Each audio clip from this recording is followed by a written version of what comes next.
All right, I'm back for episode 13 of the Business of Reselling podcast. Oh, you guys, it's finally raining here in Vancouver and it is absolutely glorious. I know it sounds weird to say that, but it really hasn't rained for since the end of June, and it is supposed to rain here. We are very much used to it. So it's great to see the rain coming down because things are so dry and brown. And also, rain is great for productivity for me anyway. It kind of inspires me to just stay at home and get tons and tons of stuff done. So I've had a super productive morning and I'm excited to record this episode. I did skip a week after Las Vegas. I have to admit, having a bit of a challenge making sure to get these episodes out every single week.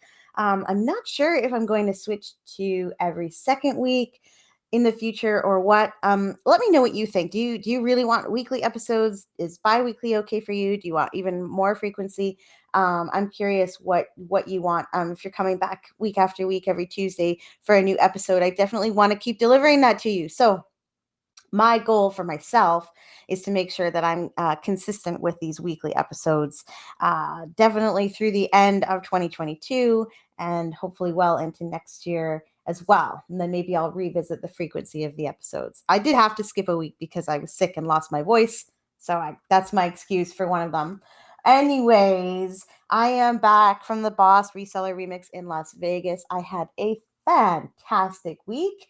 I met dozens, hundreds of other resellers, lots of great companies working in the reseller space, helping other resellers grow their businesses. Some of them I had never even heard of. So that was really cool to get to know that. There was so much value to it, and it's inspired me to create today's episode, which is going to be all about networking, because I did a lot of that. I missed it, not just before COVID, but actually um, way before the pandemic started. I had pretty much stopped networking.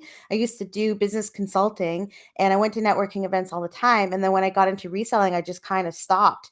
And so when I went to Boss, I was kind of thinking, starting to explore that and remember why was I networking in my previous business and not this one? Because there's just as many benefits to doing it in this business as well. So I'm going to talk about those today. Las Vegas was super fun. I met tons of the YouTube stars, lots of smaller resellers. We had just a fantastic time. I'm not a gambler, so I didn't gamble, but I still consider myself lucky. I did not come home with COVID. Apparently, a lot of people did. Eesh. So that's just the reality of events today. But it was definitely worth the trip, and I'm so glad that I went and hope to attend again next year. Okay. So October is Small Business Month. I don't know, you might not know that, but October is Small Business Month.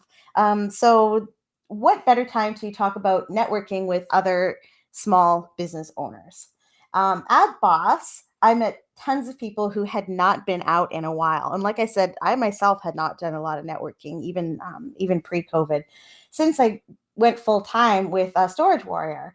So I met a lot of people who had not been out of their shells in a while.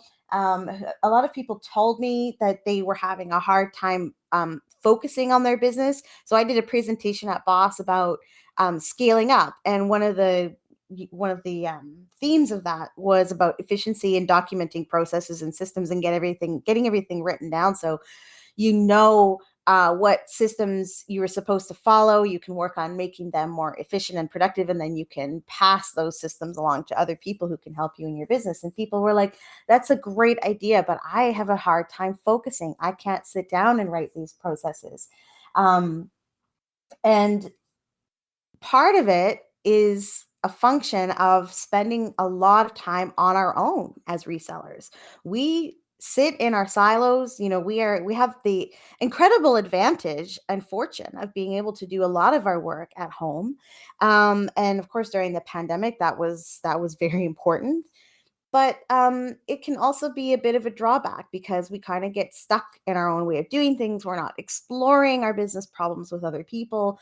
We're not doing quite as much active learning about our business as we might be if we were out interacting with more people. So this was definitely a problem that came up over and over again as I spoke to people at the Remix. And it's, of course, not just due to COVID, but also just because this is the way that a lot of our businesses roll. But by the end of the event, I was hearing a little bit different message. I was hearing how grateful people were for the connections that they made, how inspired they were to get back to work on their businesses, how much they learned from other sellers about how they could operate their business. So there was a lot of enthusiasm that came out of it. I mean, not to mention like everybody was exhausted because there was a lot of socializing, a lot of events, a lot of learning, just a lot of content. And you kind of get like saturated with it, but it's also great. You're so tired at the end, but you also feel like really good and like really ready for that next sort of phase in the business. So after that event, I thought I got to do an episode about networking, talking about the benefits of networking, what it is, why it works, and how it's going to help you grow your business. So first of all, this term networking, it's this like businessy term, right? So what do I mean by that? I think it's important to define what networking is. It is a wide range of activities, but basically it's about telling other people about your business and making connections with people who might be able to help your business or who you can help in some way. And the type of interaction can vary widely, whether it's someone having a garage sale, or whether it's talking to the manager of the local thrift shop or a real estate agent or even an accountant. It's putting the word out about what you do and, most importantly, the value that you can offer. So different kinds of networking can include just giving out your business card at yard and estate sales. If you don't have a business card, you absolutely should create one. And honestly, don't overthink the design. You can go to Vistaprint and they have a little design tool that you can use. Just get the pertinent information on there, how people can contact you and your name and phone number and email and that kind of thing. So get cards, give them out at yard sales, estate sales, even thrift shops, like wherever you meet people where you're sourcing. Find opportunities to give them your card so they know what you do. Ask people that you meet. It doesn't matter whether that's at a sale or just at a barbecue or wherever you happen to be. Asking people if they know anybody selling the kinds of things you want to buy can be a great way to make those connections. Almost every time we go to a yard sale, we ask if they have any comic books, even if there's none at the sale. And then it kind of opens the door to discuss like what we do, what the kinds of things that we buy, and what our business is about. And that's led to us being able to procure comic book collections that we didn't even know existed. In this case, the more specific your ask, the better. So we like to ask about comic books, even though there's a lot of other things that we buy, because they're one of our biggest selling categories. And then they are collectibles, so it kind of like, you know, kind of leads into a discussion about other types of collectibles that we might also purchase. So, but we try to be really specific about our ask because it's easier for people to think, oh, yes, I have comic books, or no, I don't, rather than saying, hey, we buy all kinds of things for our online store. And then people say, well, what kinds of things? And you're like, oh, trinkets and collectibles and ephemera and electronics and vinyl and CDs and then they're like, oh gosh, yeah, maybe I have some of that, but maybe I don't. And it's just more nebulous and it's not as concrete and it doesn't lead to those strong connections quite as easily. So I recommend a specific ask, but to ask people anywhere you meet them, anywhere it is appropriate to talk about your business. Ask them if they know anyone selling the kinds of things you want to buy. You can also look for local events in your community. You probably have a local chamber of commerce. In the United States, they have SCORE, which is like a small business mentorship organization. You may have like local business networking associations, or like we have in Vancouver, business improvement associations, which are groups that represent businesses operating in a particular neighborhood that kind of get together and talk about the business issues specific to where they operate. So look around in your local community for networking events. They do not have to be related to reselling. You can also consider associations relevant to your business, such as the Professional Organizers Association. We are associate members of the Professional Organizers Association of Canada. That's a big one for us. Real estate associations, recycling facilities and organizations. Look for those types of places putting on events where you can just show up and mingle, or perhaps even give a presentation about your business. And of course, this can be virtual or in person. Lots and lots of networking has gone virtual. I personally struggle with that type of interaction a little bit more. I'm very good at presenting virtually, but I have a hard time with like casual virtual networking. But who knows what your strength is? Like the only way is to try it out and see if it works for you and if you're able to make connections that way. So, what are the benefits of getting out there and networking? Of course, on the surface, it's pretty obvious. These are opportunities to both get and give business.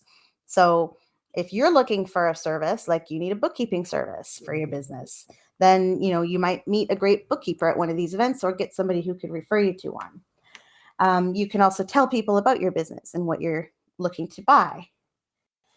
But beyond those really obvious opportunities to share and trade business opportunities, you might also get some important perspective on your business that you're not getting when you're working home alone. Somebody might give you insight about your business, an idea for how you might source something, an idea for how you might solve a problem in your business, or even give you a perspective on your company that you haven't even thought about before. For one thing, I've been trying to work more with like real estate agents who are closing on properties and have some stuff left over in property that needs to be emptied before the new owners take possession. And I've struggled for a time getting if I'm going to use another business term here, my value proposition out, like explaining exactly how we do and what we do and how we're different from like a junk hauling company, for example. And I'm starting to get it, but I've met a few real estate agents lately who are getting what we do and kind of helping me refine that message, which has been super useful. And I didn't ask for that help; they're just offering it up, and it's so incredibly valuable to my business and for me to explain what I do to people who aren't in our industry and may not quite get it. Networking can also build brand awareness. So I haven't done a marketing episode yet. I don't think, not yet in the podcast, but I'll definitely do some in the future. But there's something in marketing called the rule of seven. If you look up marketing rule of seven, you'll find lots. You'll also find like rule of three and rule of nine. Like it doesn't matter what number you put in there. The idea behind the marketing rule of seven is that a buyer needs multiple touch points on your business or your brand before they will make a decision to buy from you or work with you. And so it's something that goes way back to like the 1930s, like apparently, at least this is the story that I've heard, but I don't know if it's true. Movie companies were trying to figure out how to market movies and determined that a potential viewer would have to hear about the movie or see an advertisement for it 7 times before they would decide to see the movie. So that's allegedly the origin of the rule of seven, but I don't know if it is for sure where it began, but it's definitely not a new concept. And so the idea here is that the more people who see you, interact with you, talk to you, the more likely they are to remember you when they know somebody who needs you. So it will often not be enough for you to show up at one networking event, hand out 15 business cards, walk away and say, oh, great, I got all these leads.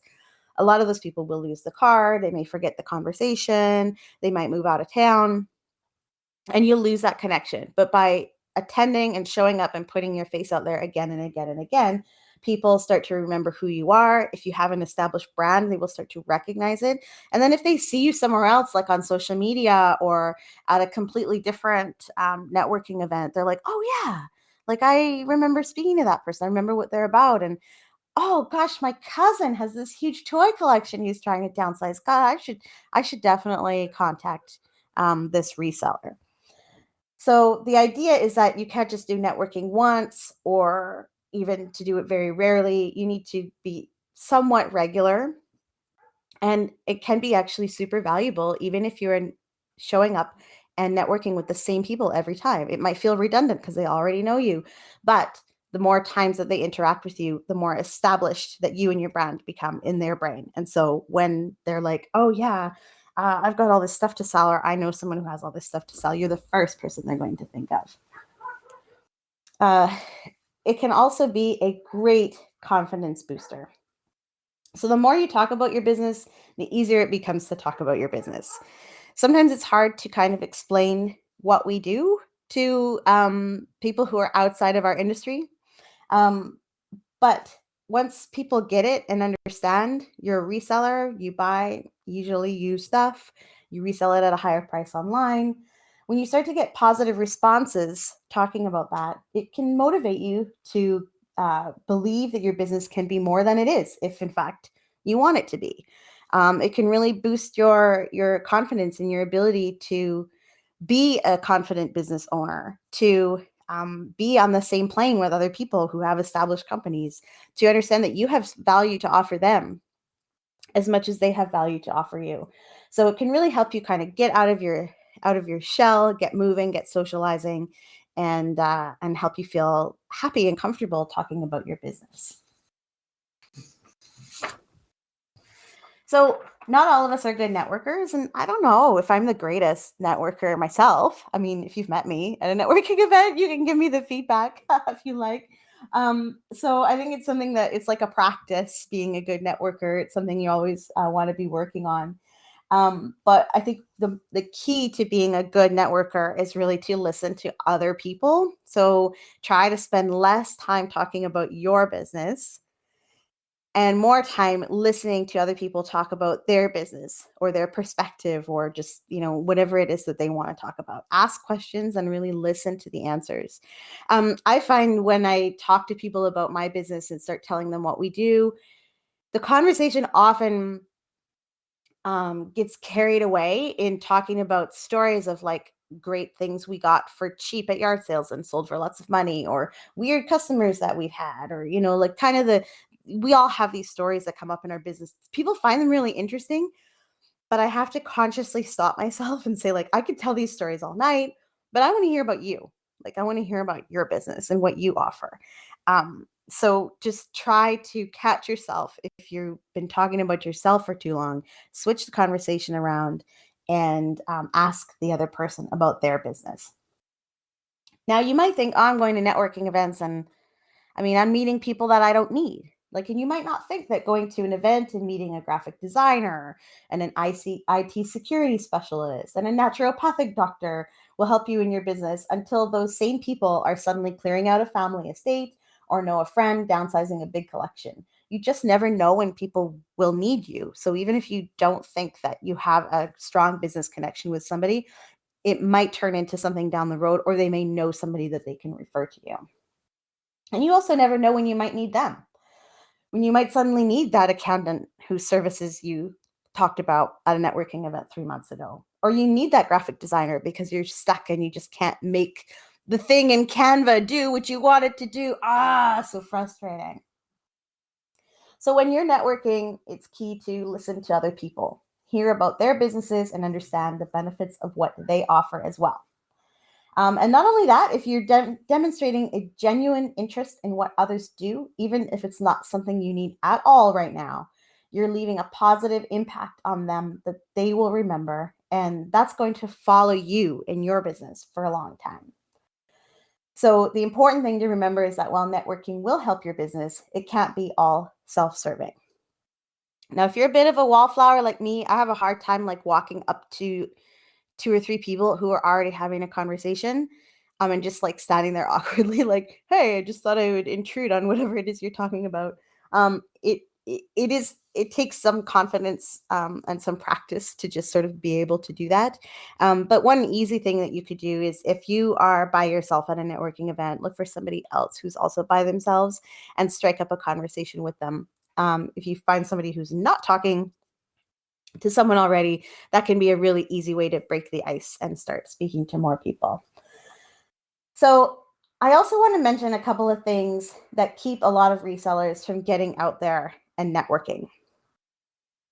And this is when you speak to somebody about your business and you experience resistance from them. They either don't understand what you do, or they think that you're predatory. I know we've all run into these situations where people think that we are taking advantage of others, that by sourcing something at a thrift shop, we are taking an item away from somebody in the community who may need it, and that's undermining the purpose of what thrift shops do. Just for example, or people equate us to like Value Village, which is a for-profit business which gets some, not all, but some of its inventory through donations. So the way I like to respond to these people is I explain that these items that were donated were unwanted, or if they were at a garage sale, it's because the person didn't want them anymore. We are giving them a new life. We are providing an alternative to the landfill, which is where, millions of things go every single day in every single city all over North America and probably the world. We're keeping things from being thrown away. We are finding people who will appreciate them and hang on to them and extend the useful life of these objects. Now, while most people are quite capable of researching values themselves and selling things themselves if they want, they don't. And we all know why they don't. It's because it's friggin' hard. It takes a lot of time and it takes skill. It takes skill to learn how to package stuff. It takes skill to research things efficiently. It takes years to build the knowledge that we have about the types of items that we sell. I mean, I've been doing this for 10 years. And I was joking, I think I did this in another podcast, but I was joking on that I had just learned what majolica was like a few months ago. And the people in my Facebook group were like, "You're insane. How did you not know that?" Well, I just didn't know that. It's because it takes so much time to get to know all of these many hundreds or even thousands of categories of things that we might potentially resell. There's so much more to our businesses than just collecting a bunch of money for something. There's a bunch of tasks and systems and processes that we have to go through to prepare that item for sale and to maximize the value that we get out of it. That work is not easy. And some people will have challenged me in the past that and said that it's so easy. And if you're buying something for $2 and selling it for 50, that's somehow predatory or it's gouging. But it's not. I value my time. I value, there's expenses involved in having a business like we have, and we have to be able to make our margins to make a profit. And there's nothing wrong with making a profit as a reseller. We are not thrift stores, and we do not have to be thrift stores. We're doing this for a reason. So those are the kinds of things that I say to people when they accuse me of taking advantage of others or selling things at crazy prices. It's like, well, if the market pays the crazy price, then that's the price. Like, that's just how it is. When people on eBay write me and they say, your price is insane or whatever, like they just make all these weird accusations. I'm sure it's happened to you. And I just say to them like, well, the market dynamics are such that, it's a free market and I can charge whatever price I want and you don't have to buy it. So I'm not scamming anyone. I'm not ripping anybody off because I'm not forcing anybody to purchase the thing that I'm selling. And over time, the market is going to clearly tell me whether my price is right or not. And then I can lower it if it turns out that I was wrong. And that shuts everyone up every single time. Now, the other point of resistance is that not everybody understands what we do. It's true. Many people have this idea of what a reseller is, and that's not always a positive point of view, or they don't really get it. They just kind of see us as like flea market hawkers or, like, which is a totally legitimate way to resell stuff. And I bet many of you do, but they have this idea on their head of like what a reseller is. They don't understand that there's a whole range of business sizes, business structures and business models that we can use to be very successful in this world. So sometimes I explain to people we're kind of like antique dealers, but on the internet, which, kind of helps people get the gist of it. But the naysayers will sometimes say, oh, well, gosh, that's a tough business. Or people walk into our warehouse and they're like, do you actually make any money? Yeah, I mean, a little.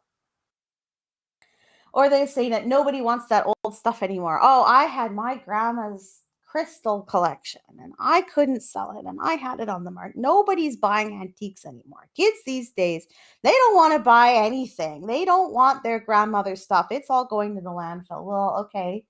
Yeah, it's a tough business if you don't know what to sell. So being successful in what we do is about understanding what to sell, understanding what our buyers want, sourcing out those items because and I know that there are tons of great collectibles out there that people really want and they're buying all the time. And the idea of what was really popular and selling well 25 or 30 years ago or 50 years ago, it's different than what people with disposable income are looking for now. And you have to stay on the pulse of that. And so that's what I explain to people when they say like, oh, you can't make any money doing that, or that's not a good business, or, you don't, you should probably be doing something else, or it sounds like a nice side hustle. Anyway, so, okay, I'm going on a bit of a tangent now, but have prepared responses to the negative reactions that you may receive so that you can end those conversations quickly and focus more on the people who get what you do and find it interesting. And the more you talk about your business, the more people are going to find it interesting.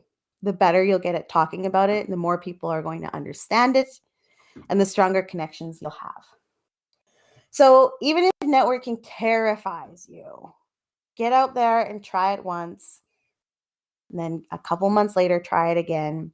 Do virtual events if that's what you're more comfortable with. It really doesn't matter how you start. Just do something.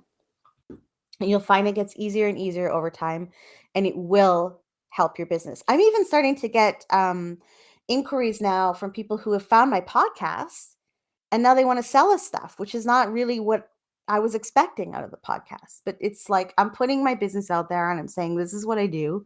And I'm doing it in this format. And it is kind of this weird form of networking that's helping me make these connections. So you just don't know how it's going to happen, but you have to find a way to put yourself out there. And it will feel a little bit uncomfortable, and that's okay. Now, if you want to go beyond networking, I'll talk briefly about something called a mastermind. So mastermind group is like, it's not just a networking group. Masterminds are another great way to get out of your solo silo. They're not networking in the same way, but masterminds are about building really close relationships with people who have a genuine interest in helping your business, and you have a genuine interest in helping them. So these are deep business connections. These are people. Mastermind groups tend to stay together for a few years. The members really get to know each other on a business and often on a personal level as well. They get deep into the problems or issues facing a business. They can be very emotional. I've been part of mastermind groups in the past where, like, there have been tears cried because people have like suddenly hit on something that was preventing them from moving forward with their business. And it's just like this emotional experience for them. So they could be very eye-opening, very life-changing and business-changing if you find the right mastermind group. I haven't been in one for a couple of years, hoping to find one again soon. But the members of a mastermind don't even have to be in the same industry as you, because business problems often transcend specific industries, and you can learn a lot from somebody who's dealing with an issue in a completely different industry if you can be open to how it might apply to your business. So masterminds are really cool. If you're interested in joining one, it takes some effort in networking to be able to find a good mastermind group with members who are really supportive.